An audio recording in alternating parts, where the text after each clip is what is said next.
Yuri, quer falar alguma coisa?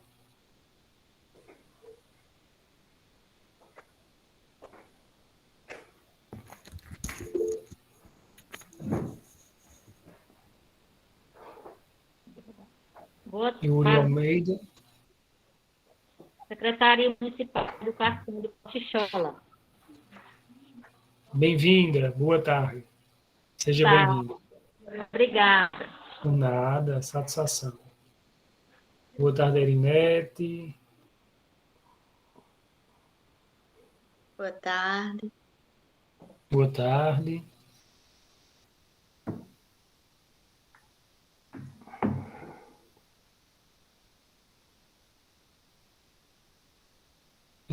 Tem muita gente ainda entrando, né?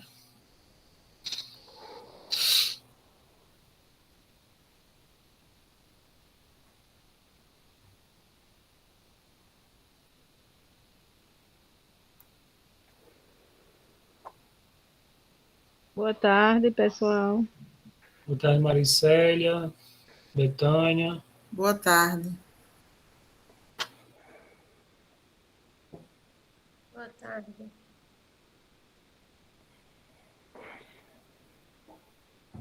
Juliana Neves, Caraúbas.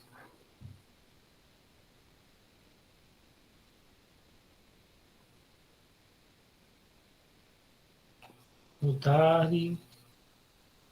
Oriana Lima. Boa tarde, Cleide. Sou de Ouro Velho.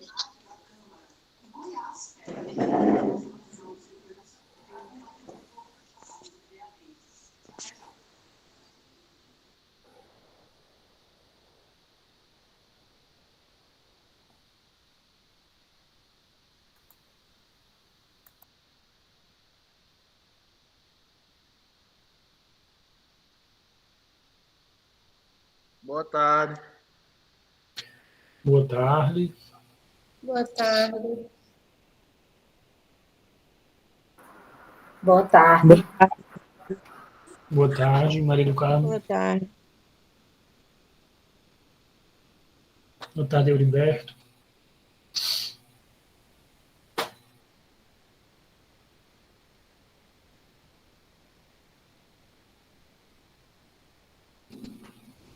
Boa tarde. Boa tarde. Maria do Socorro. Isso. Seja bem-vinda. Obrigada. Por nada.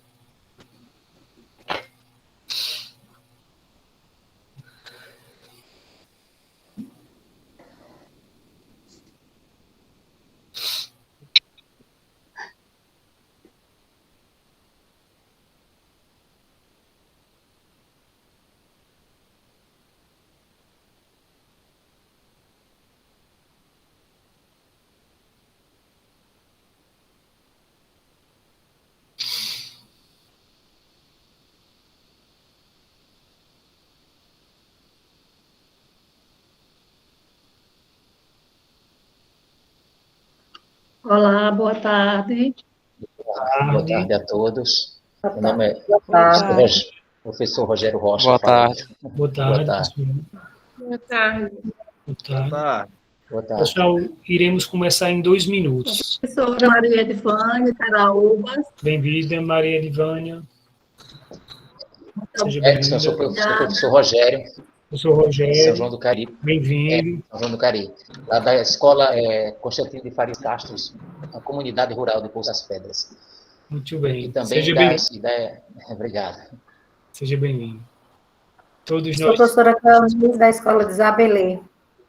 bem-vinda, Cleonice. Satisfação todos já aqui, praticamente da educação, todos os caririzeiros, militando uma causa única, né? Boa tarde. Boa Aqui é tarde. Paulo Moraes, aqui, conselheiro tutelar de Gurjão. Boa tarde, Thales. Sejam bem-vindos.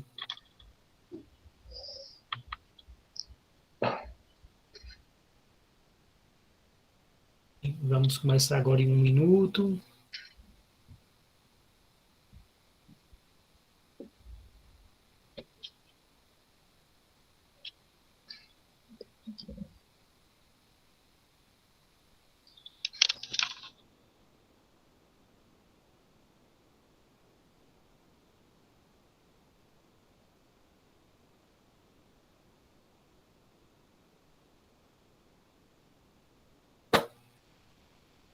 Boa tarde.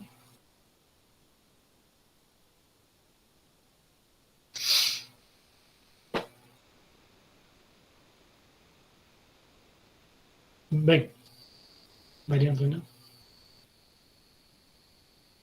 Só para ocupar. Envy, você está aí, né? Tô sim. Tranquilo.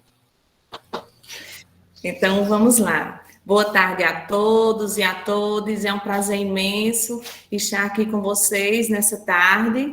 Eu sou Maria Antônia de Carvalho, sou professora efetiva do município de Monteiro e estou aqui hoje como apoio de sala para conversarmos e chegarmos a algumas ideias, né? Então, é um prazer, mais uma vez, estar aqui aprendendo com cada um de vocês. E nesta tarde, temos como mediador, né, desse momento, o professor Erickson da Nóbrega Torres, doutor em Geografia pela UFPB, professor de Geografia do Instituto Federal da Paraíba, Campus Monteiro. Então, seja bem-vindo, Erickson. Temos Obrigado, Maria Antônia. expositor hoje aqui, Enver José Lopes Cabral, professor mestre em Geografia pela UFPB, orientador educacional do IFPB do Campus de Monteiro e professor de Geografia do Estado da Paraíba. É um prazer, Enver, tê-lo aqui. Prazer é tudo meu. Temos também como relator o nosso professor Aristófanes Alexandre da Silva, graduado em História pela ESA CESA, graduado em Ciências Sociais pela UFCG CDSA, mestrando em Ciências Sociais pela UFCG PPGSC, professor de História na SEDUC de Monteiro e de Isabelê. Seja bem-vindo, companheiro Aristófanes. Obrigado, Entrego pessoal. a palavra ao nosso mediador, Erickson. Bem, muito obrigado, Maria Antônia, pela fala inicial. Queria dar as boas-vindas a todos e a todas que estão aqui nesse momento, onde nós iremos dar início aos debates nos eixos temáticos da segunda Conferência Intermunicipal Popular da Educação vinculada à Quinta Regional, né, que tem nesse eixo número 1 como título Décadas de lutas e conquistas sociais e políticas em xeque. O golpe, a pandemia, né, e os retrocessos na agenda brasileira. Uma temática altamente pertinente, né, pessoal, para nós debatermos nesse momento essa conjuntura nacional brasileira, em tempos de negacionismo científico, em tempos de terraplanismo, de entreguismo das nossas empresas públicas que dão soberania ao país, de genocídio, de exclusão social, de desemprego batendo recorde, de devastação ambiental, de racismo, de homofobia, de intensificação da concentração de renda no país, de destruição dos direitos dos trabalhadores, tempos de destruição dos serviços públicos e do servidor público. né? Eu queria enfatizar aqui também que esses tempos sombrios, né, já que a maior parte aqui de nós trabalhamos na educação, também são tempos de ataques à educação, né, à educação pública, né? Recentemente, né, ficamos todos indignados com frases, com palavras de ministros do atual governo, como o ministro da Educação, por exemplo, que recentemente destacou que a educação não deve ser para todos.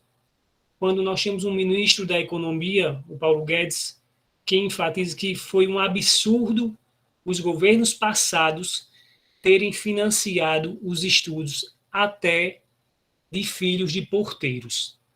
Pois eu queria dar o recado aqui que eu sou filho de um ex-porteiro do Hospital Santa Filomena, do município de Monteiro, e hoje sou professor efetivo da Instituição Federal, doutor para o infortúnio de Paulo Guedes e de Bolsonaro. Então, diante desse desabafo, né, que nós juntos militemos contra essa elite opressora, sigamos na luta, companheiros, pela defesa de uma educação pública, gratuita, de qualidade, democrática e laica. A partir desse momento, dou mais uma vez boas-vindas a todos e passaria a palavra ao colega Enver José, que fará sua explanação entre 20 e 25 minutos. Depois eu irei ler o texto do eixo e podemos depois, né, abrirmos para o debate. Enver, você tem entre 20 e 25 minutos. A partir de agora, fique à vontade. Muito obrigado, Erickson. Boa tarde a todos e todas. Muito obrigado pelo convite a esse espaço. Vou compartilhar aqui o slider. Então, bom, dizer o seguinte, pessoal, que não tem como discutir educação hoje também sem discutir a política brasileira, né? Esse tema, né, ele está bem contextualizado nos dias de hoje e traz um recorte, né? Veja só, décadas de luta, conquistas sociais e políticas em xeque, o golpe, a pandemia e os retrocessos na agenda brasileira. Então, o que é que eu vou fazer aqui? Eu vou trazer um brevíssimo, para uma brevíssima análise de 2016 até os dias de hoje, tá certo? Por que 2016? Porque 2016, pessoal, nós podemos falar que em 2016 houve um golpe parlamentar no nosso Brasil, né? Primeiro contextualizar, né, os antecedentes desse golpe de 2016. Veja primeiro as manifestações de 2013. As manifestações de 2013, né, populares, em que inclusive eu como estudante na época organizei, participei também. A princípio eram manifestações que tinham características legítimas, mas foram duramente manipuladas pela grande mídia na época, né? Então, as manifestações que começaram em São Paulo pelos 20 centavos, né, pelos aumentos da tarifa, se transformou em algo completamente tomado pelos interesses da grande imprensa, da grande mídia na época, e por interesses ufanistas, né? Interesses de movimentos e ali das manifestações de 2013, quando se atacava a bandeiras partidárias, seja ela qual for, porque vivemos numa democracia e a levantar a bandeira seja qual for a bandeira, era um gesto de liberdade, né? Era um gesto democrático, né? Então, em 2013 já vimos ali o germe desse ufanismo, desse neofascismo, e aí a gente vai trabalhar mais à frente esse conceito que estamos vivendo hoje, né? Lembrando, eu coloquei esse dado aqui interessante para lembrar que em 2013 o desemprego era 7,3%. Hoje estamos na casa dos mais de 14,8% de desemprego. Só para lembrar da taxa de desemprego na época, em 2013, né? E aí, avançando. Então, lembramos, não vamos esquecer da recusa da recusa em se aceitar o resultado eleitoral do ano de 2014, quando a presidenta Dilma foi eleita de forma democrática no processo eleitoral. Foi um processo apertado, mas a oposição, na época, já não aceitava a presidenta eleita.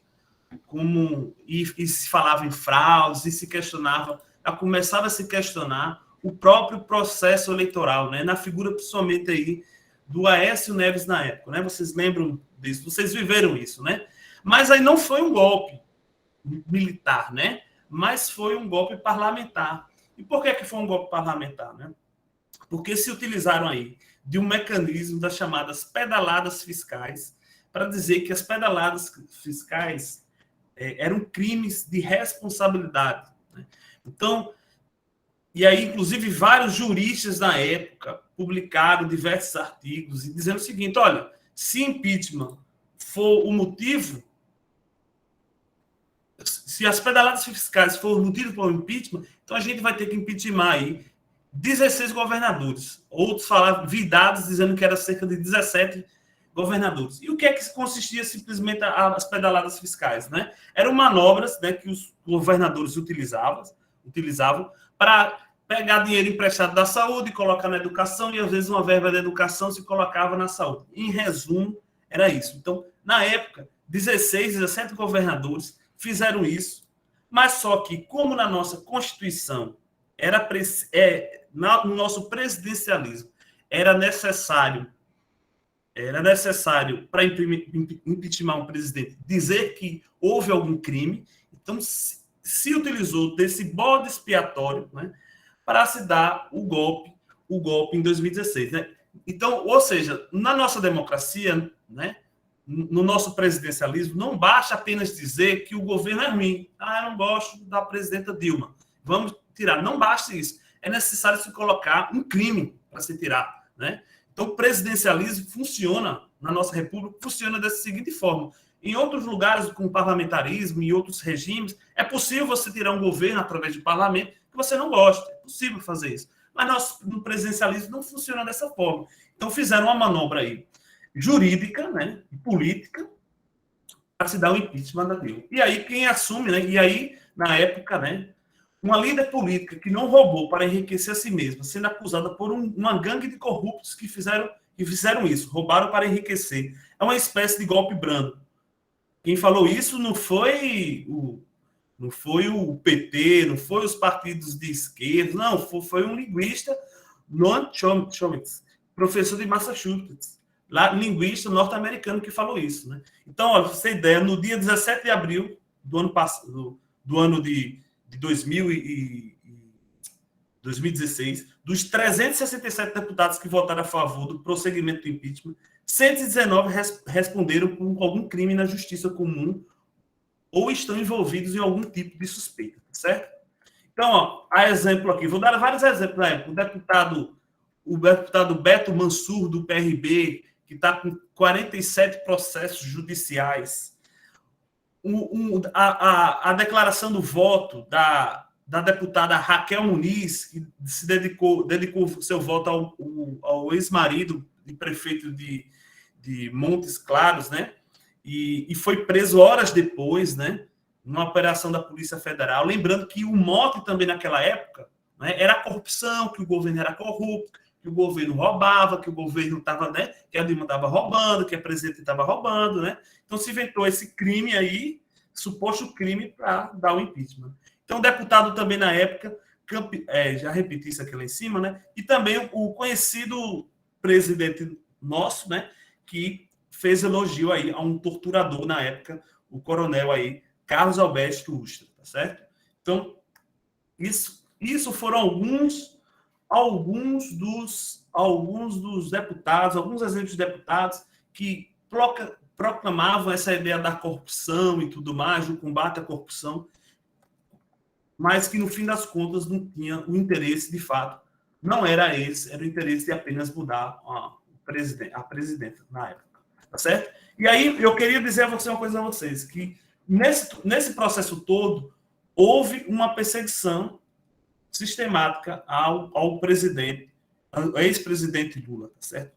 E a gente viu isso muito bem quando houve uma propaganda muito negativa, né, pelo Poder Judiciário e pela grande mídia, né, acusando o Lula aí do triplex, do sítio não sei aonde, não é? Então, essas acusações aí foram feitas, e lembrando, né, que Lula nunca foi digamos assim, um cara que propôs mudanças estruturais na sociedade. Nunca propôs taxação das grandes fortunas, ele não propôs reforma agrária, então sempre foi um conciliador de classe, assim, sempre foi não, mas se transformou desses governos num conciliador, né? Tanto é que o Temer foi vice, o PMDB era vice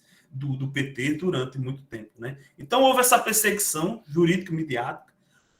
Lula foi preso por 380 dias. Então, isso fez com que ele, obviamente, fosse impedido de concorrer nas eleições de 2018. Estou trazendo esse contexto aqui para dizer que logo depois que Dilma saiu, a primeira coisa que foi colocada em votação foi a reforma trabalhista. Então, primeira coisa que quando Dilma sai, no mês seguinte já estava se colocando a reforma trabalhista, que dizia, olha, isso aqui vai gerar um monte de emprego, vai se gerar muitos empregos e tudo mais, bababá, aquela conversa toda das reformas como são colocadas, né? Então, o aumento das horas extras passou de 12 para 10 horas diárias, aumento do trabalho temporário se passou para 90 a 120 dias, o parcelamento de férias passou de 3 vezes as férias, o intervalo para almoço em 30 minutos de intervalo, não mais 1 hora. Então, diversos pontos foram alterados, foram mais de 60 pontos alterados na CLT. E outra mudança muito impactante também foi a mudança da política de preço da Petrobras. Então, agora e essa política se mantém até hoje, o preço da gasolina é toda feita e vendida em dólar. Então, o preço da gasolina está alto porque a política de preço da Petrobras atrela o preço, nossa gasolina, que boa parte é produzida no Brasil, uma parte é refinada, mas outra parte é produzida no país, é vendida a nós, brasileiros, que ganhamos em real a preço de dólar. Então, por isso aí, aos quase R$6 de gasolina que a gente paga, 7 e pouco em algumas regiões do nosso país, né? E aqui alguns exemplos de como também já se começa a partir do governo Temer a diminuir a quantidade de bolsas, né, na pesquisa. A CNPq, por exemplo, reduziu aí, comparado de 2015 para 2017, em 45% as bolsas de mestrado e doutorado, tá certo? E esse corte vai dar ainda maior no governo do Bolsonaro, tá certo? E o que é que nós temos hoje, né? Fazendo um contexto, um breve resumo do contexto atual. Quanto tempo eu tenho? Erickson? Tá fechado o microfone. Me diga aí, por favor, o tempo, tá? Para eu não ultrapassar. O tempo? Sim, 10 minutos. 10 minutos, tá certo. Então, o que é que nós temos hoje, né? O que é que o governo Bolsonaro tá se fazendo hoje? Primeiro, dizer que há ameaças constantes à democracia. Isso vem desde as eleições de 2018 até os dias de hoje, né? Preparando aí um terreno para um possível golpe militar, tá, gente? Isso é algo que nós temos, nós, pessoas que defendem a democracia, temos que estar muito atentos, né? Porque desde 2018, né, ele se fala que ele era para ter ganho as eleições por uma margem muito maior e que, na verdade, as urnas foram fraudadas e tudo mais. Então, há um desgaste completo, né? Uma reprodução de fake news a todo instante, a todo momento, não é? Utilizando das redes sociais para disseminar propagandas mentirosas, né? Então, dizer que a reforma da Previdência foi aprovado em 2019, então o governo Bolsonaro aprova essa reforma da Previdência, tá certo? Deixa eu só aqui voltar aqui.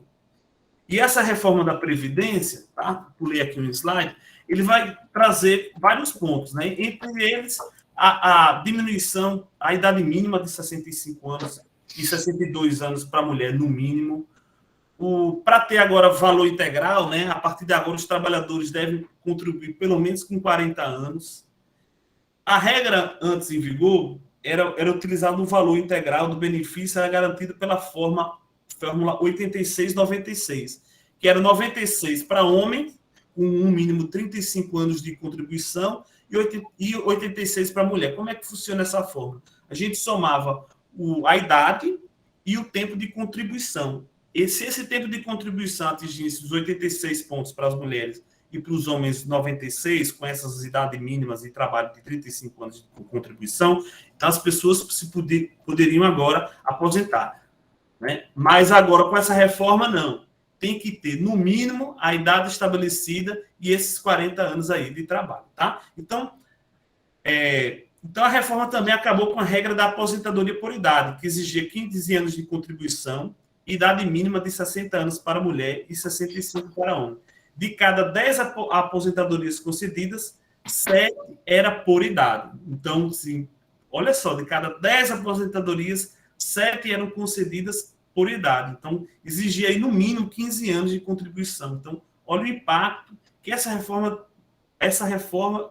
nos atacou, né? Nos tirou, né? Então, exemplos disso, né? Vou dar exemplo. Atualmente, o trabalhador hoje que tem 65 anos de idade e 29 de contribuição, pela regra antiga da aposentadoria por idade, poderia se aposentar por idade daqui a um ano. Para a aposentadoria por tempos de contribuição, daqui a 6 anos. No entanto, com a nova regra, ele só vai se aposentar com direito ao valor integral do benefício daqui a 11 anos. Então, são alguns exemplos aqui de como a reforma da Previdência, que foi aprovada em 2019, passada também em ampla maioria, não só pelo governo, mas também, é bom que se ressalte, pelo Congresso Nacional, tá certo? Por boa parte do Congresso Nacional, atirou e atacou os nossos direitos, tá? Então, outra questão também que está ocorrendo no governo, as nomeações de reitores das universidades federais, sem respeitar a democracia interna. Infelizmente, temos ainda uma lei do tempo da ditadura, que não foi alterada dos governos anteriores, não foi alterada, e essa crítica deve ser feita, mas que num governo que não respeita a democracia, obviamente que não vai se escolher o primeiro dos 3 colocados, né?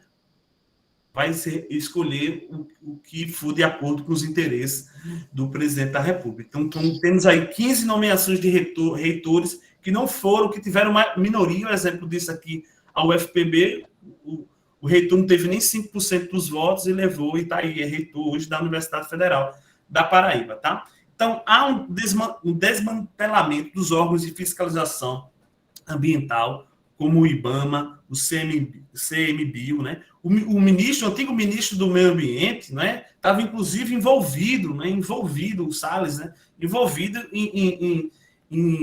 com madeireiras, né, para você ver o nível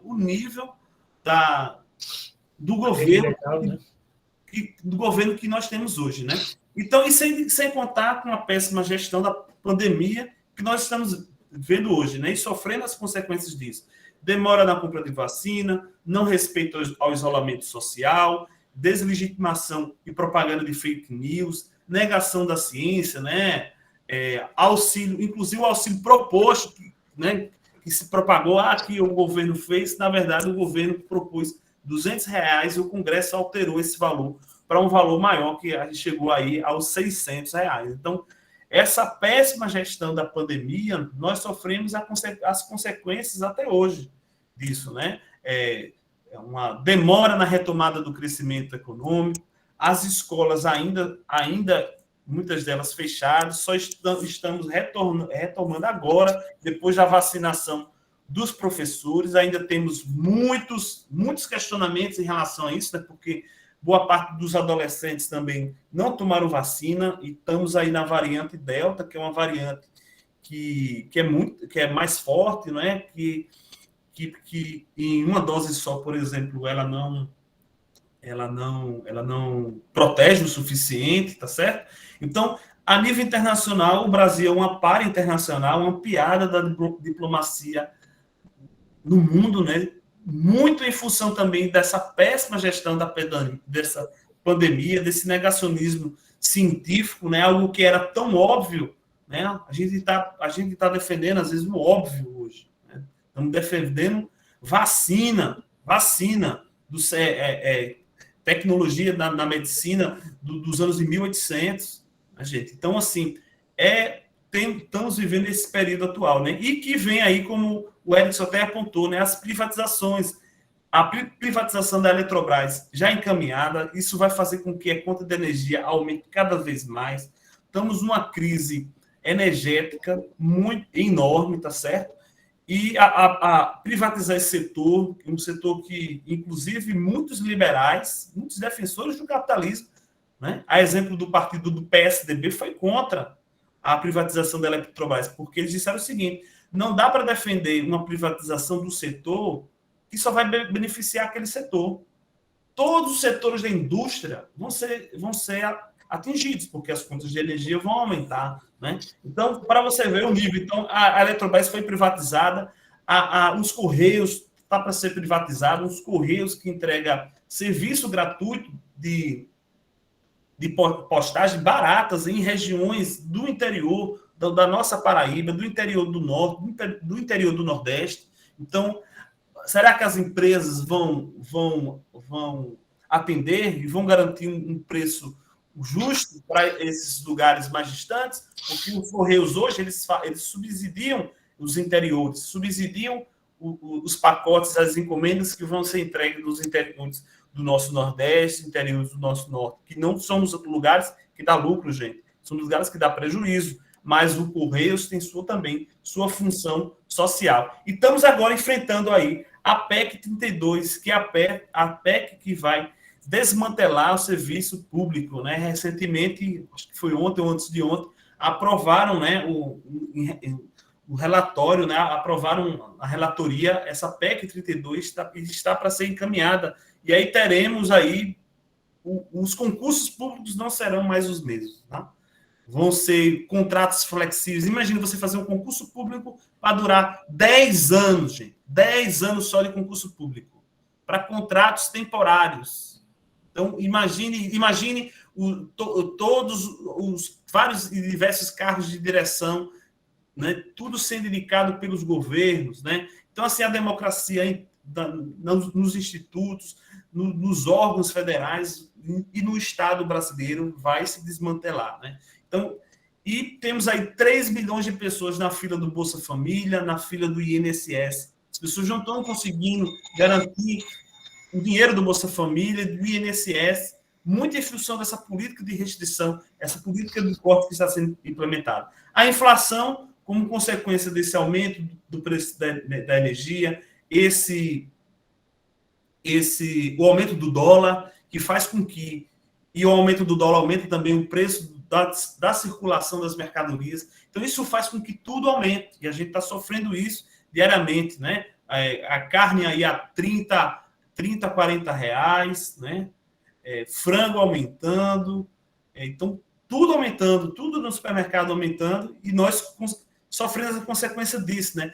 A carne esse ano aumentou 34%, só esse ano o preço da carne. Na inflação, no geral, em um ano, se aumentou aí 10%. Então, temos aí, ou seja, se nosso salário não está aumentando, o que acontece? A gente está perdendo dinheiro. A inflação está engolindo o nosso salário, a gente está perdendo dinheiro comprando carne cara, pagando gasolina cara, pagando energia cara, e assim vai. Henry, né? Diga.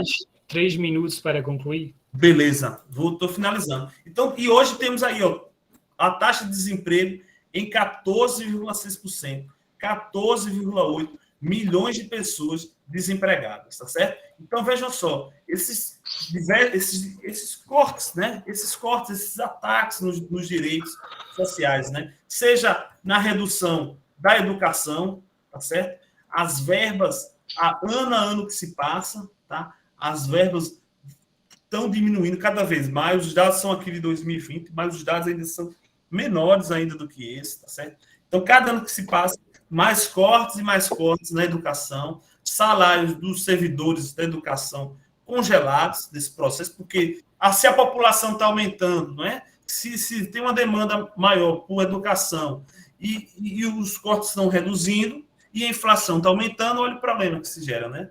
Então, temos aí cortes e cortes na educação, né? Outro exemplo, né? Aqui trago para vocês a ampliação dos institutos federais que houve no nosso país, né? Passamos aí de 356, tá certo? Institutos federais, de campos dos institutos federais, para 644. Quase duplicamos a quantidade de campos. Então, houve um investimento, uma expansão muito grande, e que está sendo ameaçado por esses cortes constantes, né? Hoje, eu trabalho no campus de Monteiro, tá certo? O diretor fala, o pessoal da direção administrativa fala, olha, a gente só está funcionando bem porque estamos em pandemia ainda, né? Quando a gente voltar, vai ser um problema, porque a conta não fecha para pagar energia. Então, veja só o problema, né? O que os cortes na educação estão ocasionando na nossa política educacional, né? E aí, gastos dos militares crescem, né? Então, inclusive, é bom lembrar que a reforma da Previdência não incluiu os militares nesse processo todo.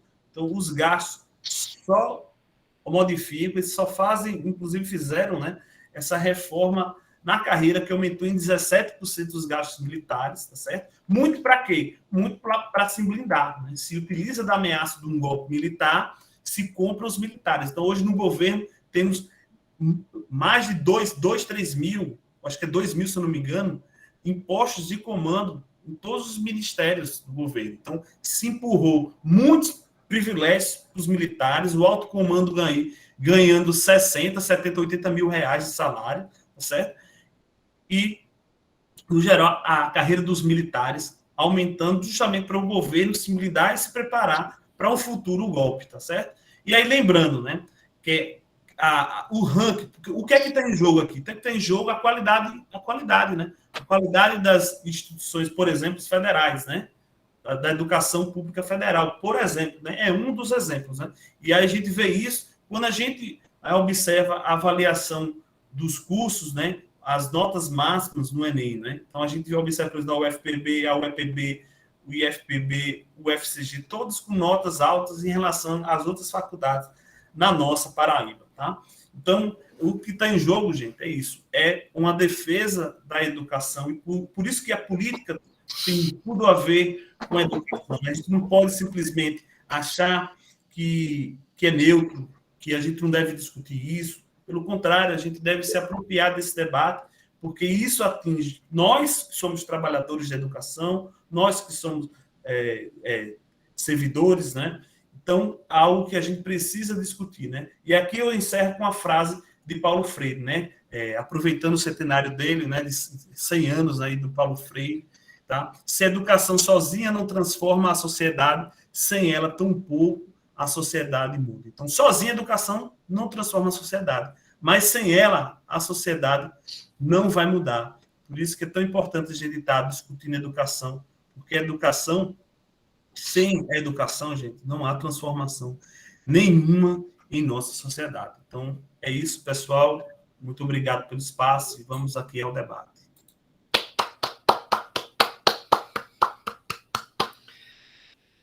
Parabéns, Enve, pela palestra, pela explanação. Pelo regimento, pessoal, nós agora temos que ler o texto de cada eixo, certo? Eu vou fazer aqui a leitura. Depois, se eu concluir a leitura, nós vamos voltar para o debate, para ver se alguém quer debater algum argumento, né, defender alguma hipótese, alguma ideia, a partir da explanação de Enve, e também lerei aqui também o que tiver no chat, tá certo? Para a gente seguir com o debate e encerrar às 3h30 da tarde. Tudo certo? Bem, então vou aqui ler o texto a partir de agora. Eixo 1, novamente, né, décadas de lutas e conquistas sociais e políticas em xeque. O golpe, a pandemia e os retrocessos na agenda brasileira. O Brasil, com dimensões continentais e dotado de inúmeras riquezas, figurou como a sexta maior economia do mundo, o que demonstra sua capacidade de constituir-se como potência mundial, incluindo com dignidade e altivez os milhões de brasileiros e brasileiras que trabalham diuturna e arduamente. Há, na atual conjuntura, um enorme desafio político e institucional para garantir emprego e renda, saúde, segurança alimentar e nutricional, moradia, segurança pública, educação, acesso à terra e à água potável, entre tantos outros direitos básicos elementares, ainda não assegurados à grande maioria da população. Mas, para isso, é preciso um governo e instituições organizadas, geridas de maneira responsável, ao contrário do que acontece hoje. O país, infelizmente, passa por uma devastadora crise sanitária, ambiental e de política econômica e educacional que atravessa e alcança milhões de brasileiros. Tal situação, contudo, não se explica apenas pela ocorrência da grave pandemia, que assola os países do mundo inteiro. No caso brasileiro, a crise, muito mais complexa, tem como ponto de inflexão o impeachment da presidente Dilma Rousseff, ocorrido no ano de 2016, patrocinado por setores conservadores da sociedade brasileira, o capital agrário, industrial e financeiro, com o apoio do monopólio dos grandes meios... Só um minuto, desculpa. Tem gente pedindo se tem como você compartilhar essa sua leitura. Vamos ver aqui.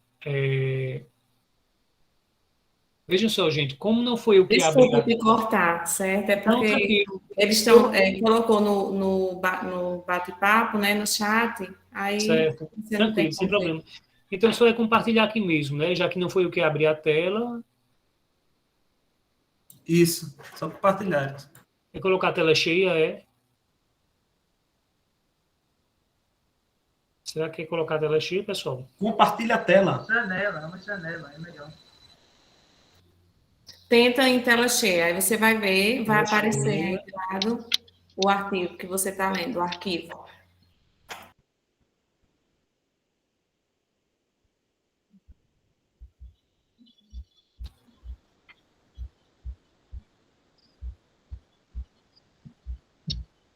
Nada?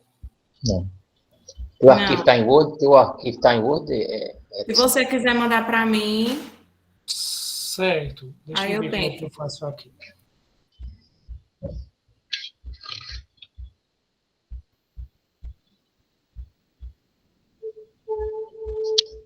Joelma. Um abraço, minha querida. Professor Erickson. Pode ser pelo usado, mas não. Igualmente. Pois não, amigo, alguém ia falar?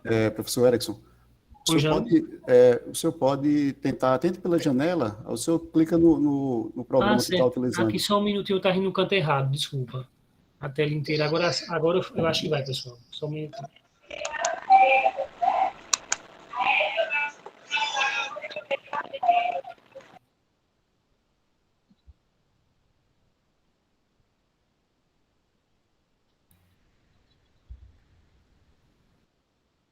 Tranquilo agora, gente?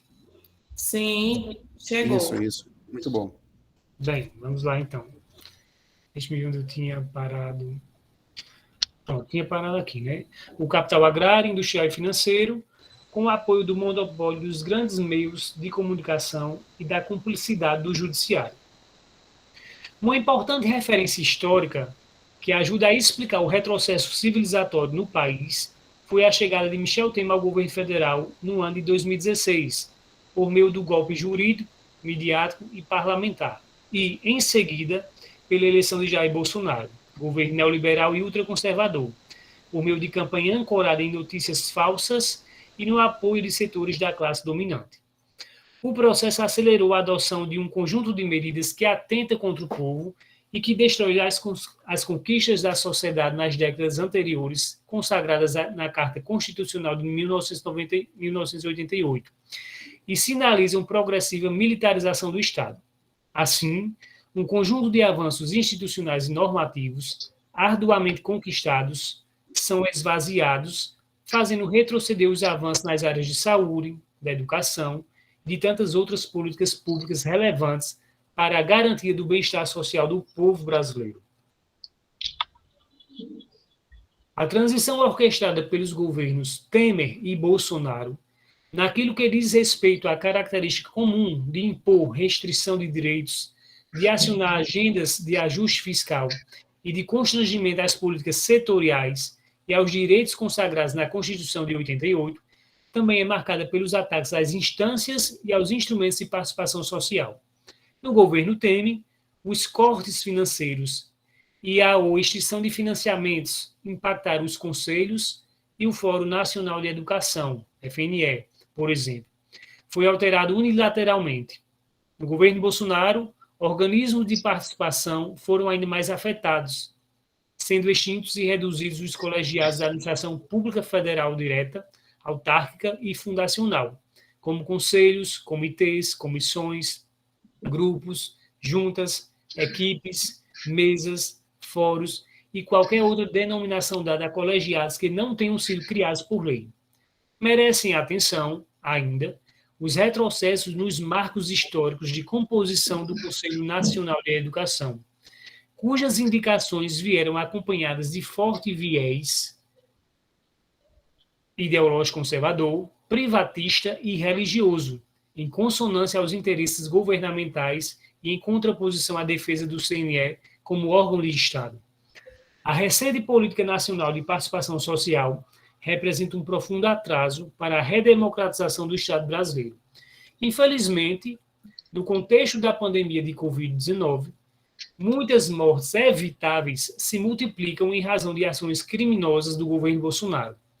Ocultaram-se dados, propuseram a utilização de medicamentos sem evidência científica sobre sua efetividade, atacaram as universidades federais e os governadores de estados, sugerem-se medidas equivocadas de flexibilização do necessário isolamento e distanciamento físico, não se desenvolveu uma efetiva política de testagem da população e não houve o necessário planejamento para a compra de vacinas na escala necessária à imunização da nossa população. No plano internacional, ignoram-se o multilateralismo e as relações globais de cooperação entre países, algumas das dimensões fundamentais para a construção de saídas no cenário de uma pandemia de proporções singulares, prejudicando também a aquisição de insumos e vacinas. No auge da pandemia, a maior autoridade da República questionou mais uma vez o uso de máscaras e, ostensivamente, estimulou aglomerações a par do desprezo e sarcasmo com que tratou as dezenas de milhares de mortes que se avolumam em número crescente. Negam-se, por fim, a ciência e o conhecimento e, por consequência, o preço pago é alto. Mais e mais vidas são ceifadas, e a destruição do meio ambiente atingiu proporções catastróficas. Toda a sociedade brasileira está sofrendo com a política genocida do governo federal, sendo os pobres, populações em situação de rua, pessoas negros e negras, e os povos indígenas as populações mais vitimizadas.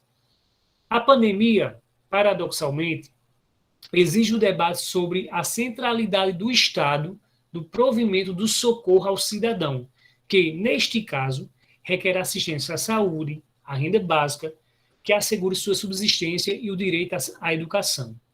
Chama a atenção a importância das políticas públicas intersetoriais no atendimento da população e sua oferta de forma universal pelo Estado.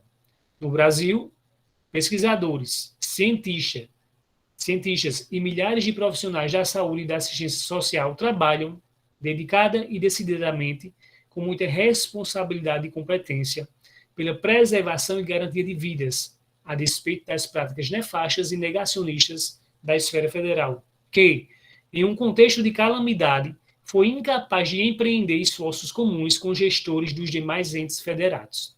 Assim, nossa homenagem, nosso reconhecimento e nosso mais profundo respeito pelo compromisso inarredável de sua responsabilidade no tratamento com as vidas humanas são dirigidos aos profissionais da saúde, das universidades e de outras tantas instituições de pesquisa, ciência e tecnologia por todo o país, ressaltando o Sistema Único de Saúde, SUS, e de Assistência Social, SUAS. Talvez, em nenhum momento da vida nacional, a centralidade dos serviços públicos, em geral, o do Sistema Único de Saúde, SUS, em específico, tenha sido tão claramente evidenciada, ainda que com fragilidades de subfinanciamento e desfinanciamento, agudizadas pelos efeitos da emenda do teto de gastos, a maldita emenda da morte, que vem drenando indispensáveis e importantes recursos para proteger vidas. As pessoas que defendem serviços públicos e, entre eles, a educação pública, gratuita, universal, laica, democrática, inclusiva e com gestão pública, cumpre ratificar que a educação é, sobretudo, um bem público, cuja responsabilidade precípua na oferta e na garantia de qualidade compete ao Estado, que deve trabalhar intensa e responsavelmente pelo acesso e permanência em todos os níveis, etapas e modalidades, assegurada uma visão sistêmica, um sistema nacional de educação em sentido próprio. No contexto da pandemia, as desigualdades sociais e educacionais são extremadas, e as desigualdades educacionais e os prejuízos aos estudantes seriam ainda mais graves não fosse o empenho e dedicação de professores e professores que se dedicam à manutenção de vínculos, não raras vezes, sem recursos e condições objetivas, com realidades desiguais de acesso a equipamentos, conteúdos curriculares e formação, sem a necessária disponibilidade de conexão de internet de alta qualidade, com Wi-Fi livre e tráfego de dados gratuitos. Na educação do campo, conquistas importantes como o Programa Nacional de Educação na Reforma Agrária, PRONERA, o Programa de Licenciaturas em Educação do Campo, PROCAMP, o Programa Nacional de Livros Didáticos, PNLD, as bolsas específicas para estudantes indígenas e quilombolas foram fortemente atacadas e a Secretaria de Educação Continuada, Alfabetização, Diversidade e Inclusão, extinta após o golpe de 2016 e no governo Bolsonaro. Destaca-se ainda o fechamento de escolas no campo no Brasil, nos últimos 10 anos, em uma média de 4.000 escolas por ano. As entidades que, em 2017, decidiram romper com o FNE golpista, instalando o FNPE, que proporia a Conferência Nacional Popular da Educação, ratificaram e reavivaram seu esforço, compromisso e empenho de várias décadas. Foi assim que se organizaram as Conferências Brasileiras de Educação, CBE, nos anos 80 e nos anos 90, e se encaminharam os Congressos Nacionais de Educação, CONED, a partir da década de 90 do século passado e no começo dos anos 2000, em momento político que exigia a construção de uma resistência propositiva e de outro projeto educacional. Ressalta-se ainda, em movimento de construção coletiva que articulava os movimentos sociais e a iniciativa governamental, a Conferência Nacional de Educação Básica, CONEB, de 2008, bem como as Conferências Nacionais de Educação, CONAI, de 2010 e 2014, e as Conferências Nacionais de Educação do Campo e de Educação Escolar Indígena, entre tantas outras, anunciavam que seria possível construir uma proposta educacional contra-hegemônica e um Plano Nacional de Educação que materializasse o direito à educação e apontasse para a implantação de um Sistema Nacional de Educação. Revigorando e atualizando esta luta, entidades, educadores, educadoras e estudantes, comprometidos com a defesa da democracia, retomaram um movimento de resistência e construíram um Fórum Coletivo Plural em Defesa da Educação, o FNPE, para articular com outros setores a construção da resistência propositiva e engajada aos desmontes em curso, tendo como meta garantir o aperfeiçoamento e a materialização do Plano Nacional de Educação, o PNE, a implantação do Sistema Nacional de Educação, que possibilita o fortalecimento da educação pública, gratuita, e a regulamentação do ensino privado, a valorização dos profissionais da educação, enfim, a defesa de políticas de Estado para a educação nacional. Nesse contexto, a convocação da Conferência Nacional Popular da Educação, CONAP, espaço de discussão e proposição de um PNE e um SNE ancorados em um projeto democrático, popular, emancipador e inclusivo de educação, no ano de 2017, após a destruição do FNE, deu-se como resposta direta ao autoritarismo ascendente, que veio a descaracterizar a terceira Conferência Nacional de Educação como espaço democrático e plural de debate e proposição. A realização da CONAP, em 2018, pelo Fórum Nacional Popular de Educação, FNPE, em Belo Horizonte, Minas Gerais, reforçou a importância de um movimento de resistência em via dupla. De um lado, por entender que não é possível lutar pela democracia sem lutar pela educação pública, gratuita, laica, inclusiva e de qualidade social, com gestão pública, desde a educação infantil até a pós-graduação, fundamental para a construção de outra realidade, mais justa e mais solidária.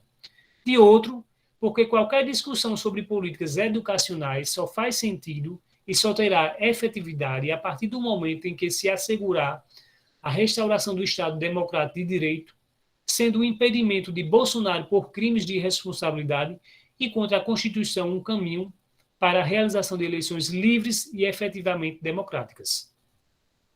A partir destes pressupostos e inspirados pelos princípios constitucionais, pela vida e obra do patrão da educação nacional, Paulo Freire, cujo centenário é comemorado em 2021, e sob a influência do legado de Anísio Teixeira e Darcy Ribeiro, dentre outras grandes figuras da educação e da cultura nacional, somos instados e convocados a inúmeras lutas e desafios, mais uma vez, e a construir a CONAP 2022. A superação dos retrocessos nas políticas públicas que afetam toda a sociedade e, sobretudo, os mais pobres e vulneráveis, exige convergência e unidade entre as forças vivas da sociedade comprometidas com as liberdades e com a democracia. Tais forças devem mobilizar-se para defender a Constituição Federal e as leis infraconstitucionais, que asseguram direitos, a política e a participação, a democracia direta, a ética, as famílias em suas múltiplas configurações e, sobretudo, a vida. É-nos exigida, ainda, a defesa do valor do voto e da democracia representativa, da ciência, da educação, da cultura e das artes, e o respeito e a valorização das diversidades e da pluralidade que nos constituem.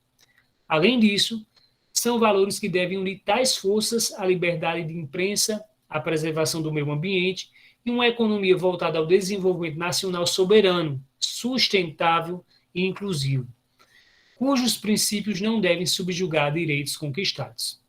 Queremos enfatizar a defesa da democracia, do Estado democrático de direito, da soberania nacional e dos direitos humanos, sociais e políticos, e, ao mesmo tempo, combate a tudo que ameace as instituições públicas, as entidades representativas dos trabalhadores, os movimentos sociais e o direito dos indivíduos.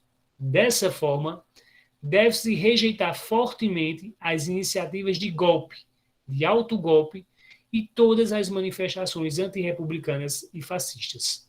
Problematização: o que fazer para avançar na luta contra os retrocessos na agenda das políticas públicas, visando a garantia da democracia e do direito à educação para todos e todas. Texto lido, né? Eu abro espaço agora para o debate. Se alguém quer fazer alguma pergunta, explanação, quer dar alguma sugestão também, né, nas alterações do texto, assim como nos foi recomendado, fiquem à vontade. De antemão, pessoal, eu vou ler aqui algumas questões que postaram aqui no chat. Deixe-me ver.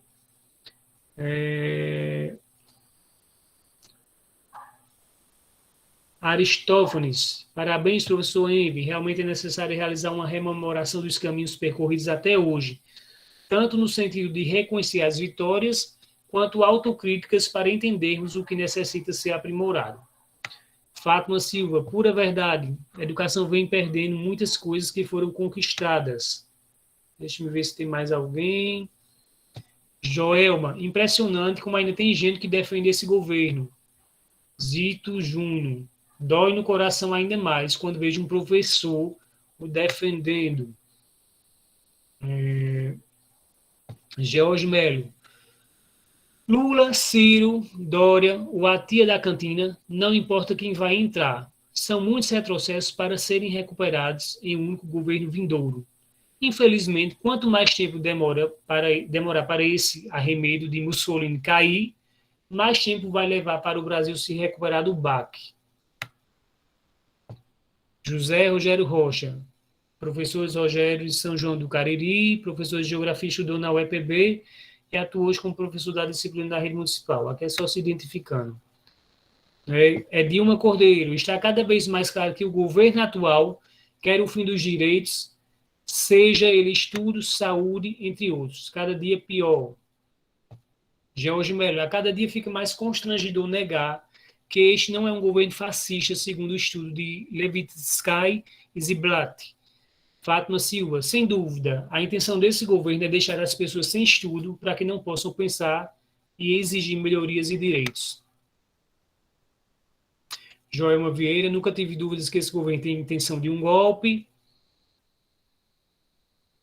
Jorge Melo de novo, desde a nota de arrego, a ideia de golpe ficou mais distante.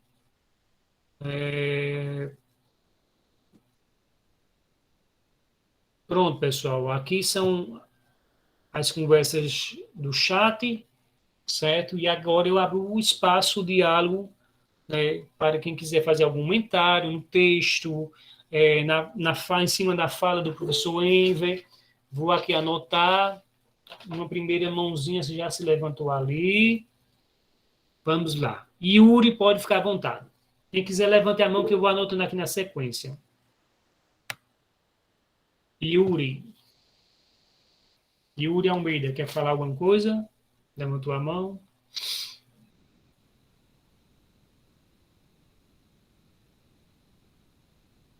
Yuri se encontra.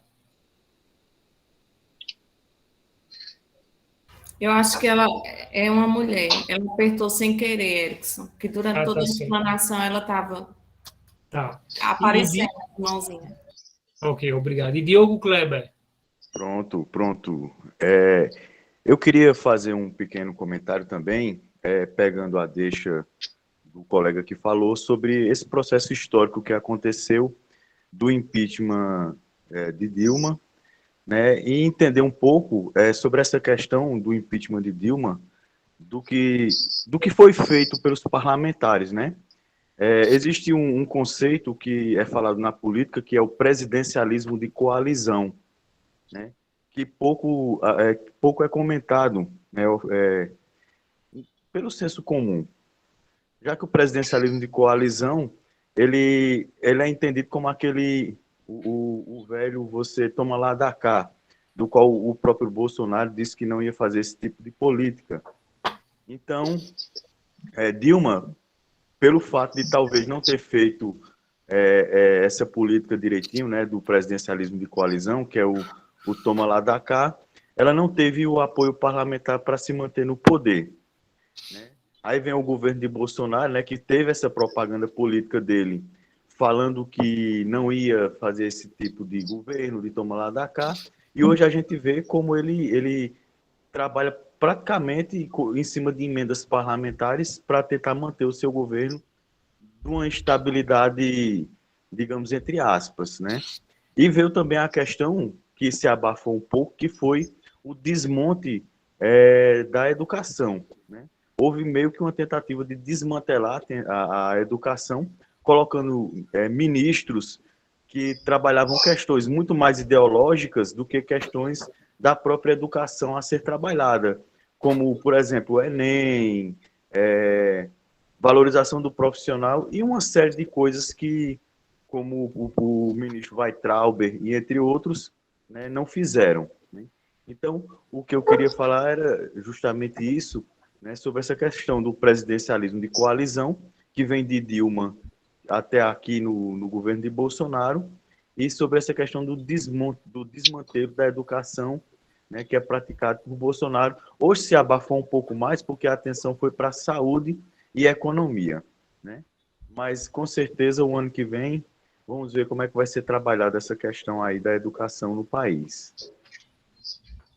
Ok, obrigado, Diogo. Agora, Sheila, quer fazer algum comentário? Sim, boa tarde a todos, né? Esse foi muito interessante, né? Essa palestra, né? Aí o texto. E eu acho que está na hora, né? De todo mundo, as pessoas dizem hoje em dia que não querem se posicionar, mas está na hora, sim, da gente se posicionar, de cobrar, né? Isso. Eu acho que isso é uma obrigação. Uma obrigação, a gente não pode tirar, né? querer obrigar ninguém a nada, como é as coisas do governo aí, mas eu acho assim, o que a gente está perdendo muito na educação, e tudo por culpa aí desse governo que não representa ninguém, né? Não representa a nossa sociedade, não representa a nossa educação. E o meu comentário só era isso mesmo, né? A indignação da gente ter uma pessoa aí tão desqualificada no poder. Ok, Sheila, muito obrigado. Eu também queria acrescentar a sua fala que, de fato, né, nós temos que incentivar a população a entender de política, a conversar sobre política, a gostar sobre política. Porque a política define o futuro de tudo que está relacionado à nossa vida, à saúde, à educação, à infraestrutura, ao meio ambiente, a tudo. Né? Então, eu sei que nós temos uma cultura antipolítica, né, grandes massas despolitizadas, é exatamente isso que as elites opressoras querem, para continuar mantendo o status quo. Porque no dia que as massas, de fato, tomarem conhecimento da força que é o povo, esse país com certeza será outro.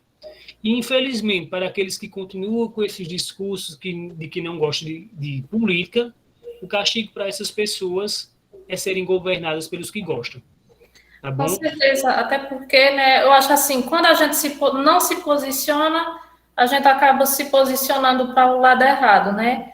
E principalmente aí na educação. E eu acho que eu sempre penso, se aí desse depoimento você veio, né, de um filho, de uma porteira, de um porteiro, e eu acho que a grande frase que cabe aí no momento para esse governo é que quando a casa grande surta, é quando a senzala aprende a lei. E eu acho que é o momento que a gente vive, porque eles não querem educação, que é para a gente que está ali na minoria não chegar num patamar acima do deles. Exatamente, Sheila. Só para retificar aqui também um pouquinho da sua fala, a minha mãe ela é professora aposentada do Estado e o meu pai ele era porteiro do Hospital de Monteiro, tá certo? Obrigado pela fala, Sheila. Eu vou passar agora, pessoal, a vez para o próximo que levantou aqui a mão. Na sequência, é Aristófanes, nosso relator. Fique à vontade. Pessoal, boa tarde. Obrigado pelo espaço, professor, e agradecer ao professor que expôs aquela discussão inicial, realmente é totalmente necessário, totalmente necessário. E lembrando que esses aspectos dessa luta contra a ação democrática no Brasil não é uma coisa nova, tá? Isso foi construído. Com o passar do tempo, foi construído e tal. Tem até um livro fantástico, foi até dito aqui, né, Como Morrem as Democracias. Muito bom, muito bom. Quem quiser adentrar mais ainda para chegar onde o Brasil está hoje, é só procurar a República das Milícias. Você vai ver todo o esqueleto. Vai ver todo o esqueleto disso que temos hoje. É um projeto, na verdade, de poder. Não é uma coisa aleatória, é uma coisa por acaso, tá? Então, o professor Edson aí puxou lá de Platão. Realmente, professor, nós temos um problema muito sério, principalmente em nossa classe de professores. Nós não gostamos de nos politizar. Já que nós não gostamos de nos politizar, nós estendemos esse não gostar aos outros, que isso é errado, né? Porque eu sempre digo ao pessoal que neutro, nem detergente, porque detergente ele quebra a resistência do óleo em relação à água. Então não existe esse negócio de neutro. Quem é neutro já escolheu pelo mais forte. É bem simples isso. E assim, no decorrer do texto que foi lido aqui, professor, realmente, assim, eu acho que ele está abrangendo uma discussão geral, bem sólida, né? Que é necessário até, por sinal, se alguém quiser adicionar alguma coisa a esse texto base, eu acho que o momento deve ser este, né? A gente adicionar algum material, algo que ficou faltando, né? Eu acho que o caminho vai mais ou menos por aí. Ou, se vocês acham que o texto base tem alguma coisa em excesso e que há necessidade também de ser revisto, de ser rediscutido, eu acho que o momento deve ser este. E não esquecendo, né? Não esquecendo, porque quanto mais tempo se passa nesse processo hoje político que temos no Brasil, mais direitos vamos perdendo. Porque, na verdade, o que está sendo construído é um sonho um sonho fantástico de uma ideia utópica sobre o neoliberalismo brasileiro. Não se enganem, isso aí não funciona, tá? Essa é uma ideia bonita, com um nome legal, para matar todo mundo de fome. É por aí. Professor, muito obrigado. Por nada. Muito bem. O próximo, George. George tem levantado a mão na sequência. Olá, boa tarde. Boa tarde, George. Fique à vontade. Quero agradecer pelo convite, né, de participar desse momento. Muito, muito valoroso, muito proveitoso. É bom para trazer a gente de volta para a Terra e nos apontar o norte, né? Porque muitas vezes o cara se sente um pouco perdido, né? De tanta coisa que acontece e você não consegue acompanhar. Mas eu gostaria de comentar alguns pontos que eu vi aqui entre as falas dos colegas mesmo. A questão, por exemplo, de como existem professores que defendem isso que a gente está vendo aí. Realmente é uma pergunta que ela é bem mais complexa, né? Ela vai para campos que vão além da história, vão para campos que vão para a psicologia, para as emoções, porque só aí para explicar. Eu já vi colegas professores que eu trabalhei numa comunidade carente em 2019, 2020, que quando o preço da carne na época estava em torno dos R$ 30, disse, eu não estou preocupado com o preço da carne, eu trabalho. Ótimo, beleza, que gostaria de dizer isso dos alunos também. Mas, deixando essas emoções de lado, isso é uma construção que já vem há muito tempo.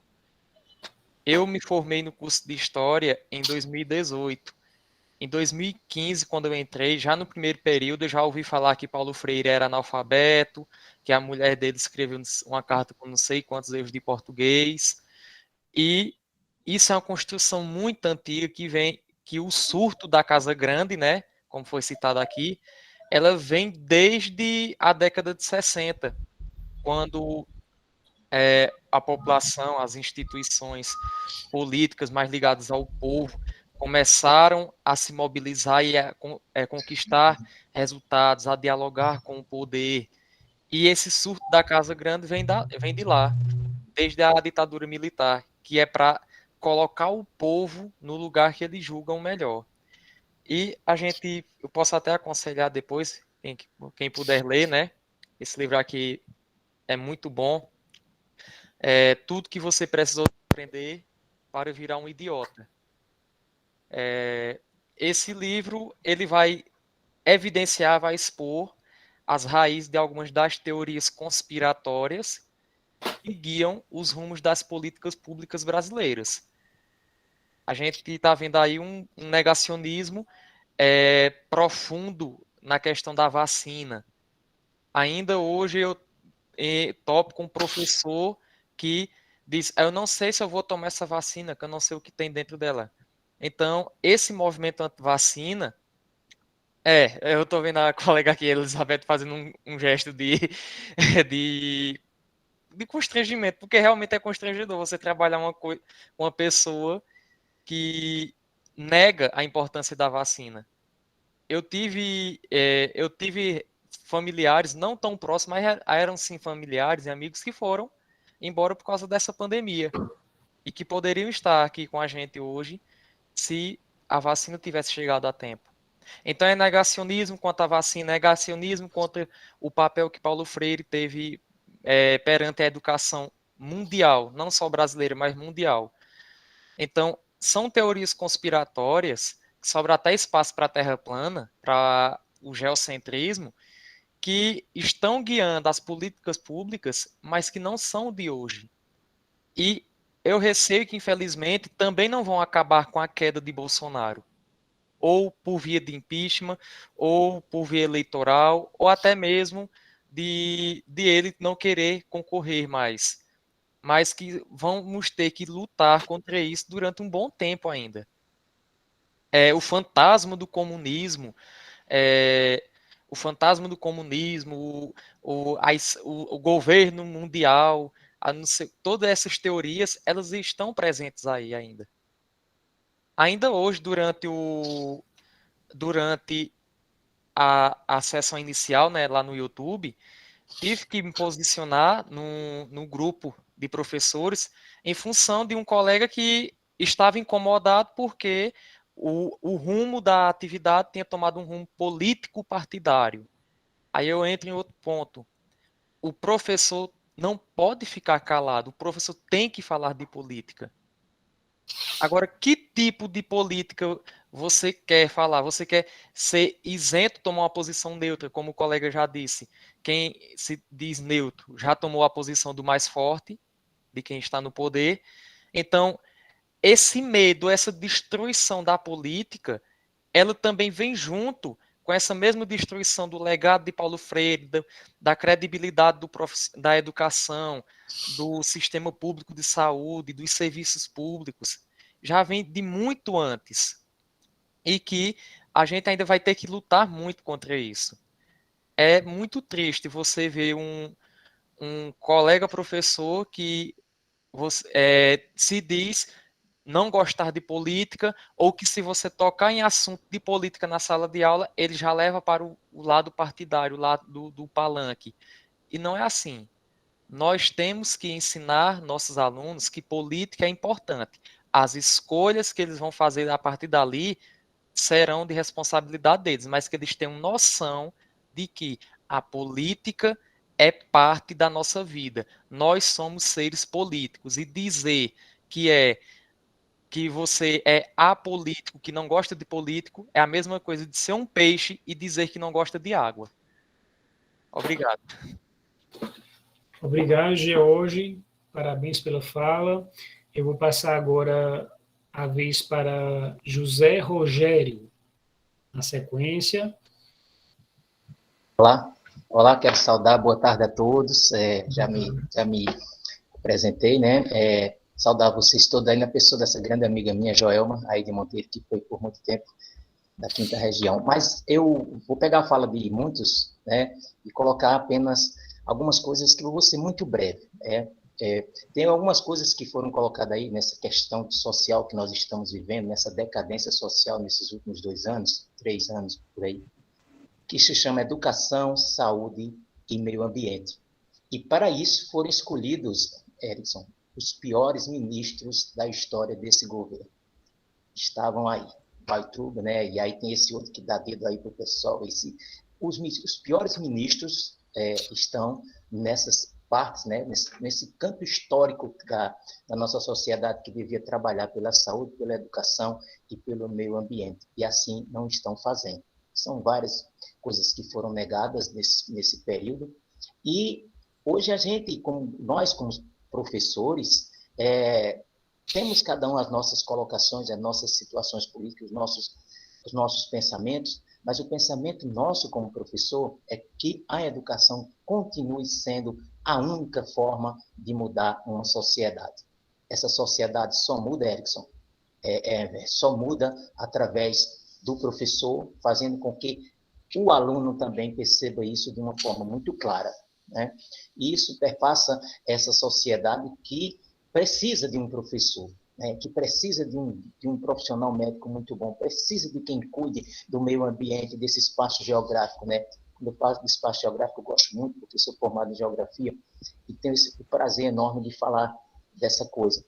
E eu quero terminar minha fala, fui muito breve, para quem não sabe, Joelma, acho que já sabe que eu sou poeta e cordelista, né?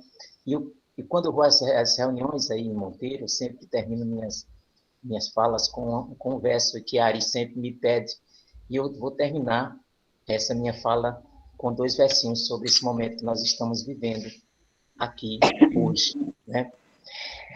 Parabenizo a 5ª região, que trabalha incessantemente para fazer fluir a educação num tempo tão decadente. Mas hoje me sinto feliz para que façamos um ensino raiz, foi nos dado esse presente. Esse presente está aqui e temos que ter consciência de que todos nós, professores, cada um com sua sapiência, faça com que a nossa educação passe a ser feita de coração a partir dessa conferência. Só uns 2 para a gente fechar, Erickson, e muito obrigado pelo convite e por esse espaço que me foi concedido. Um abraço a todos. Parabéns, José. Obrigado. Parabéns mesmo, Rogério.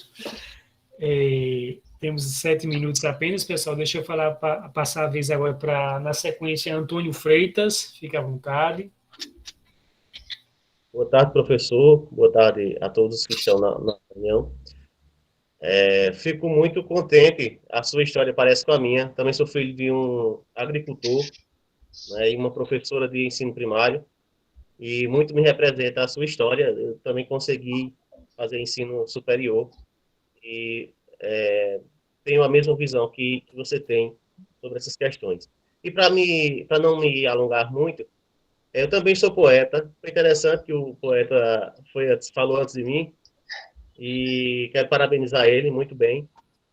E fiz também aqui 3 estrofes, enquanto as pessoas iam conversando, e eu fui juntando, e fiz 3 estrofes aqui. Eu gostaria de compartilhar com todos vocês.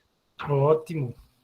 Que diz assim: foram décadas de lutas sociais para termos direito à educação, ofertando o direito ao cidadão de ter o mínimo e poder viver em paz. Conseguimos caminhar um pouco mais, e o pobre ingressou na faculdade. Nosso povo teve mais dignidade e até teve o direito de sonhar. Porém, isto começou a incomodar a elite, que só quer comodidade. Ver o pobre passando para a escola ou chegando com um perfume francês, viajar de avião, folgar um mês, é demais, a elite descontrola. Ir no estádio, assistir jogo de bola, ir na loja e comprar um celular, tudo isso faz rico querer pirar, pois estão libertando os seus escravos. Pois quem antes contentava-se com centavos, recebeu o direito de sonhar. E é por isto que tomaram o poder de quem sempre pensou em quem não tem. Mas, no entanto, esqueceram de um porém, que um dia todos iam perceber. E o Brasil acordou para responder que não quer o fuzil, e sim feijão. Quer de volta o direito cidadão de viver na melhor democracia e poder ter o pão de cada dia, se armando com o poder da educação. Obrigado. Parabéns. Show de bola. Parabéns, Antônio Freitas. De fato, o mundo, e principalmente o Brasil, nós estamos precisando mais de poesias, de poetas, críticos, com a realidade que nós estamos vivenciando para transformarmos esse país em um país mais justo, mais humano, mais solidário, onde todos possam ter os mesmos direitos. Tem mais uma pessoa que levantou aqui a mão, foi Islane. Por favor, Islane, fique à vontade. Boa tarde a todos e a todas. Quero agradecer pelo momento e dizer da importância, desse momento, principalmente agora nas épocas em que a gente está vivendo, muito proveitoso. E vou deixar aqui minha opinião a respeito de tudo que escutei, que a gente tem presenciado, E como mãe de aluna, sou mãe de aluno da Escola Lauriceia, aqui em Monteiro, me sinto na obrigação, como sociedade civil e como cidadã, de contribuir com esses momentos e incentivar que outras pessoas possam participar e possam interagir e possam também ajudar, porque a gente está vivendo momentos muito difíceis em relação a todo esse retrocesso, que a gente está vivenciando aí em todo o Brasil, a gente teve retiradas de direitos bruscamente, onde é triste, a gente ouvir que filho de um porteiro, ou filho de uma faxineira, ou filho de pessoas humildes, não possa cursar uma faculdade. Isso é um retrocesso enorme, A gente já teve grandes avanços na educação, na saúde, enfim, o nosso país, e a gente está vendo agora tudo desmoronar. Então, assim, eu me sinto na obrigação de fazer com que essa palestra que eu vi aqui seja levada a mais pessoas que não tiveram a oportunidade, assim como eu, de ouvir e de saber que o momento de participar e se construir políticas públicas, a gente está vivendo um momento mais do que é necessário. Então, é um momento que todo cidadão tem a obrigação, cidadão que quer ver a nossa democracia prevalecer e se manter viva. Então, o momento é esse, de cada cidadão dar sua contribuição e fazer com que a gente fortaleça nossos professores, nossos governadores, nossos prefeitos, nossos representantes, que ainda querem e pensam e lutam por uma sociedade cada vez melhor, né? Então, a gente está vivendo esses momentos difíceis, mas a força vem do povo. E nós, quanto cidadãos, usando das nossas forças, das nossas inteligências, a gente tem como vencer esse momento, né? E teremos, sim, se Deus quiser, com muita luta, mas vamos vencer. A gente teremos, sim, uma sociedade melhor. Isso depende do nosso esforço, do nosso interesse e da nossa responsabilidade. Poder ter um futuro melhor para os nossos filhos e para a sociedade como um todo, né? Então, eu só tenho que agradecer por esse momento e dizer que estou à disposição, quanto cidadão, para contribuir no que for possível. Obrigada a todos. Obrigado, Islane. Parabéns pela fala, pelo engajamento, pela luta. Né? E agora eu queria passar a palavra, pessoal, para o último companheiro aqui, do eixo, que já são 3h30, para o professor, eu acho que é Sebastião Cessa, não é isso? Professor, fique à vontade para nós encerrarmos com sua fala aqui. Mas será que o Cessa, será que ele caiu? E também... Isso, tá me ouvindo agora? Agora estamos. Sim, pronto. É porque eu tinha esquecido de ligar o microfone. Tá certo. Veja bem, todas essas nossas colocações, tudo que foi dito aqui pelos colegas, pelos companheiros, só uma coisa a gente tem que entender.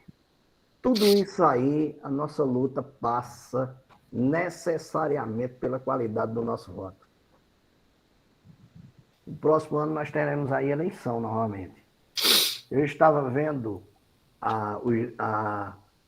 o posicionamento dos nossos deputados federais, daqueles que nós elegemos e levamos para lá. O único ontem que veementemente, constantemente, em todas as sessões, se levantou e contundentemente totalmente contrário à reforma administrativa foi Gervásio Maia. Aí o que eu observo a qualidade do nosso voto. Gervásio Maia está pensando em não participar da reeleição porque não está encontrando espaço para ser candidato. Então o cara que mais se posicionou contra o governo federal, mas aí é onde eu vejo a mentalidade e a conscientização do nosso voto.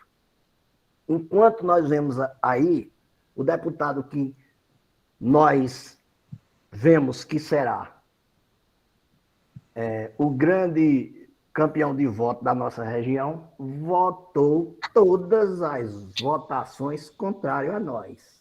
Então, pelo menos nós, professores, como a colega anterior, Islane, falou, precisamos ter essa mentalidade crítica na hora do nosso voto. Não vai adiantar de nada a gente ficar aqui em conferências, em congressos, reclamando, falando no desmonte, se quando chegar para o ano a gente usar o nosso dedo para colocar lá o cara que passou 4 anos, é você entregar a faca para o camarada cortar seu pescoço. Então é preciso a gente ter essa consciência. E uma fala de Enver, quando ele falou sobre os deputados corruptos que quando pediram o impeachment de Dilma, aí a gente vai olhar hoje para CPI, as qualidades de quem preside, a qualidade da relatoria. Então isso é uma chaga, é um mal, é um câncer nosso do Brasil. O câncer do Brasil são os políticos. Só que quem coloca eles lá somos nós. Então passa necessariamente pela conscientização. Nós tomamos consciência do nosso voto, nós vamos continuar. Como que um professor, eu até brinco com o nosso colega Mr. Gomes, que ele votou para o Bolsonaro. Aí eu digo a ele quando ele está falando sobre as regalias do militarismo, Enver, aí eu falo para ele, eu digo, bom, Se você quisesse isso para os professores, você tinha votado em Haddad. Você votou em Bolsonaro, você queria o quê? Então é isso que a gente precisa ter e despertar essa consciência. Tem o livro que foi citado por Aristófanes, Como Morre as Democracias, também tem algo muito sério, tem um pedaço de um capítulo dedicado a isso, que é a questão da polarização. É outro mal que existe que está matando a nossa democracia. E ele está lá, implícito nesse livro. Essa questão dessa polarização.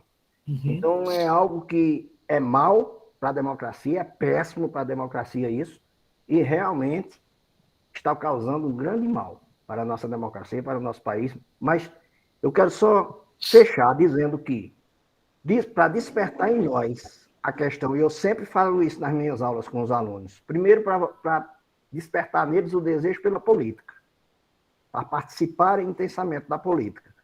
E segundo, que a gente, como professor, possamos ter uma consciência na hora de votarmos, porque senão será em vão todas as nossas conferências e congressos e tudo mais que a gente vai participar daqui para frente. Era só isso mesmo. Muito obrigado. Muito obrigado, professor César. Só uma dúvida, professor. Como foi a votação de Frei Anastácio? Não, Frei Anastácio com certeza votou também contra, com certeza. Isso aí eu não tenho a menor... Mas o partido do governador, que se diz um partido de esquerda, que o fundador do partido, não dá para acreditar que Roberto Freire está num posicionamento desse. O partido dele votou sim. Votou sim e votou contra os destaques que poderiam melhorar essa miséria dessa reforma administrativa. Então, é algo que a gente precisa pensar, que eu coloquei até aí no chat. Nós temos um governo central nessa situação e temos um governo de Estado dito de esquerda, eleito por um partido de esquerda, mas a política também é neoliberal. Afinal de contas, quem trouxe a terceirização para a educação da Paraíba foi exatamente eles, que se dizem de esquerda. Porém, se dizer de esquerda, enquanto candidato, é uma coisa. Quando se coloca na cadeira, infelizmente, a política é neoliberal. Exatamente, até porque eu particularmente acredito, né, que o poder do capital ele acaba se sobrepondo, em última hipótese, ao poder dos trabalhadores, por enquanto, né, até que as massas tomem consciência. Pessoal, já estamos aqui em 3h36, eu vou encerrar com as duas mãos que estão levantadas, certo? Com Enver e depois Thales, e a gente, infelizmente, tem que encerrar, porque se dependesse de mim, a gente varava a noite aqui, conversando e dialogando, porque está muito bom o debate, certo? Então, Enver, por favor, agora, depois Thales, e a gente finaliza. Deixa o Thales falar. Thales, você daí? Oi, boa tarde. Só um segundo. Boa tarde.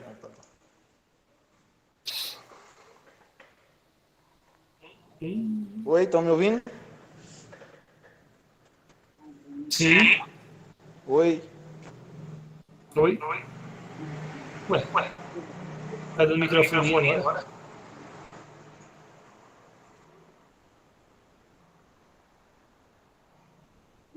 Oi.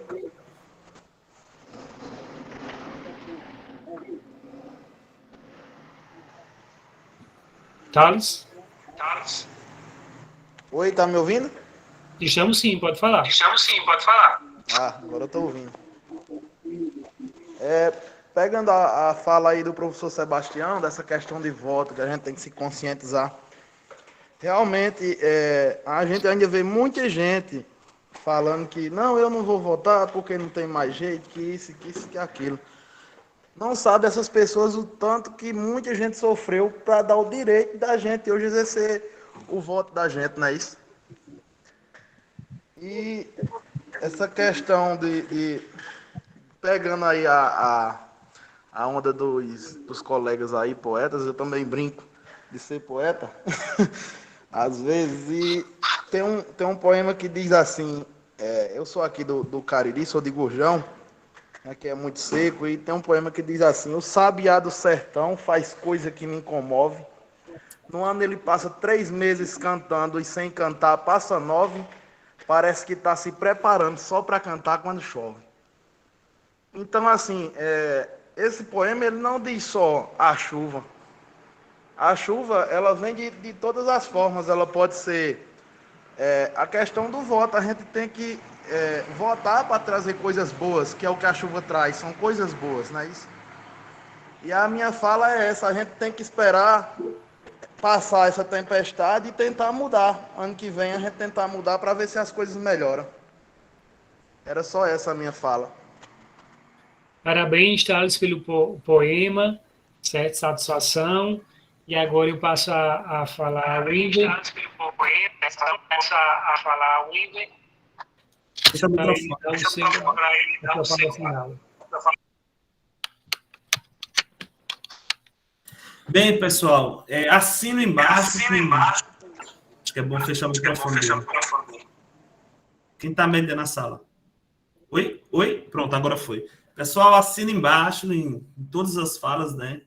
E aproveitando aí os poetas, né, que citaram aí vários poemas, vou trazer também um poema que talvez vocês já conheçam, mas é sempre bom revisitar, né? É o chamado O Analfabeto Político. O pior analfabeto é o analfabeto político. Ele não ouve, não fala, nem participa dos acontecimentos políticos. Ele não sabe o custo da vida, o preço do feijão, do peixe, da farinha, do aluguel, do sapato e do remédio. Depende das decisões políticas. O analfabeto político é tão burro que se orgulha e estufa no peito dizendo que odeia política.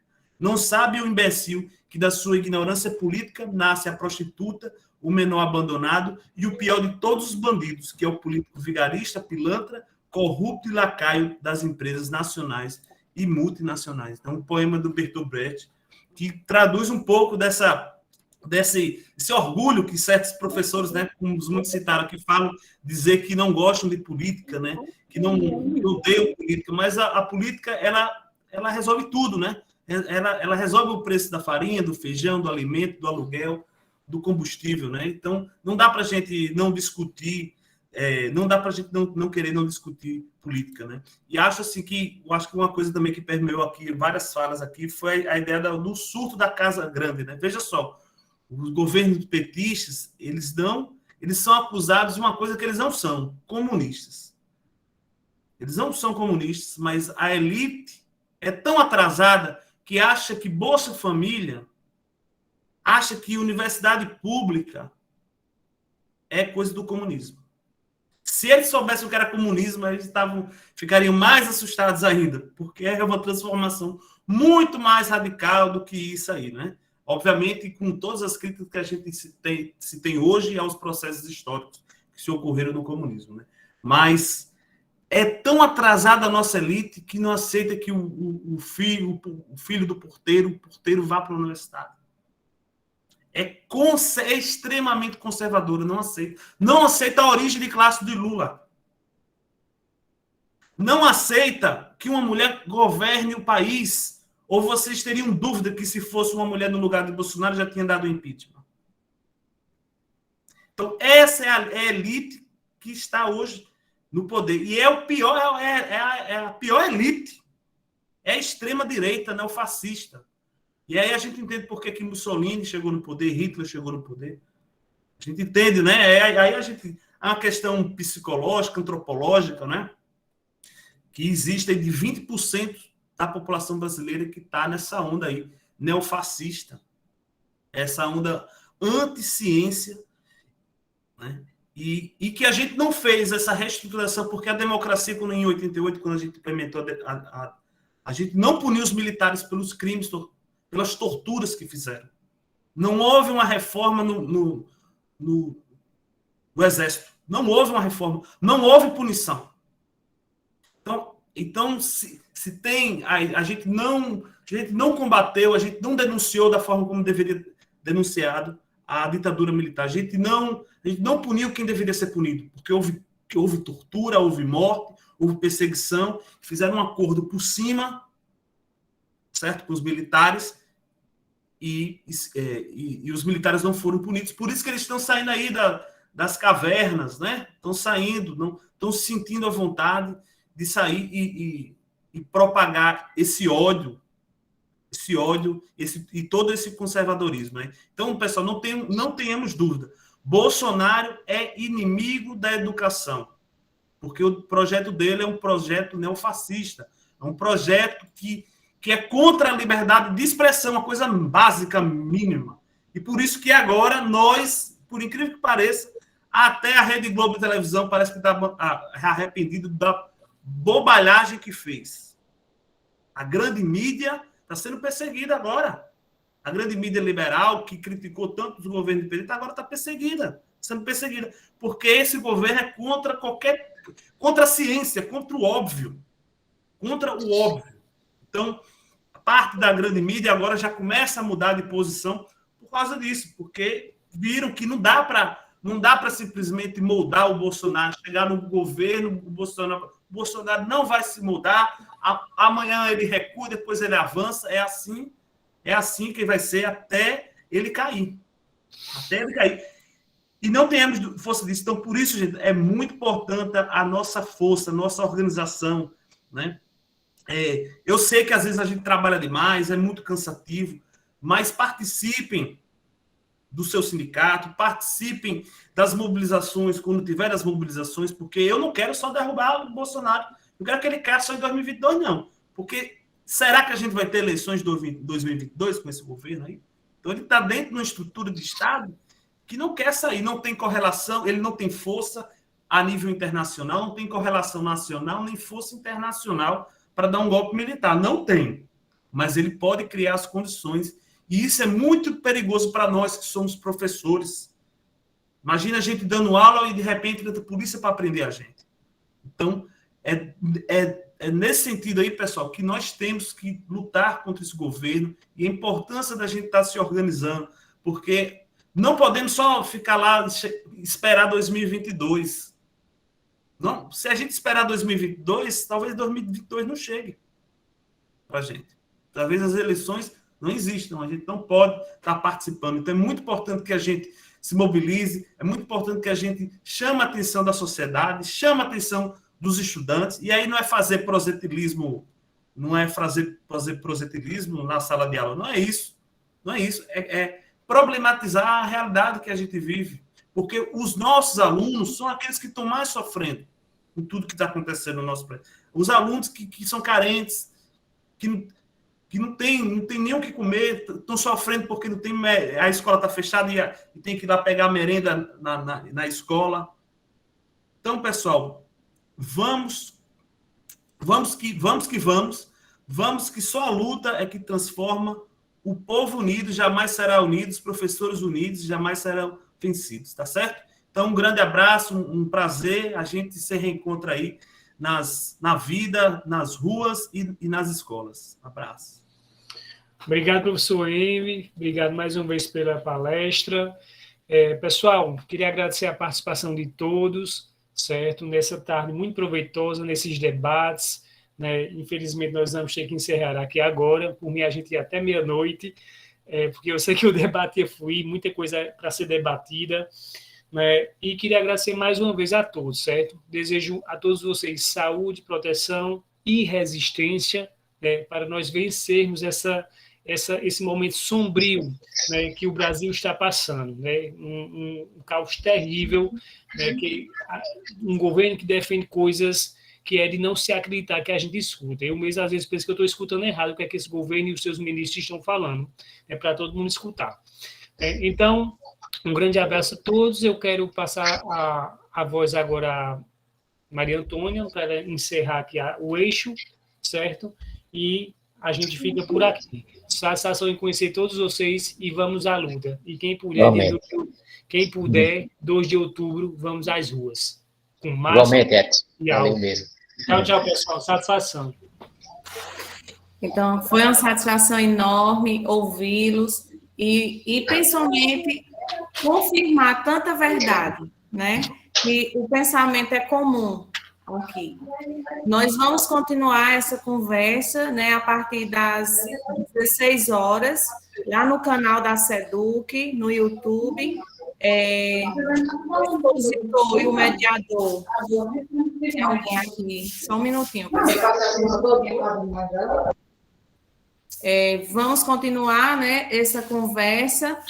O mediador e o expositor vai participar do momento no grupo pelo Meet e nós vamos assistir lá no YouTube.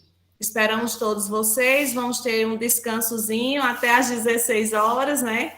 Que conversamos um pouco a mais, uma conversa produtiva.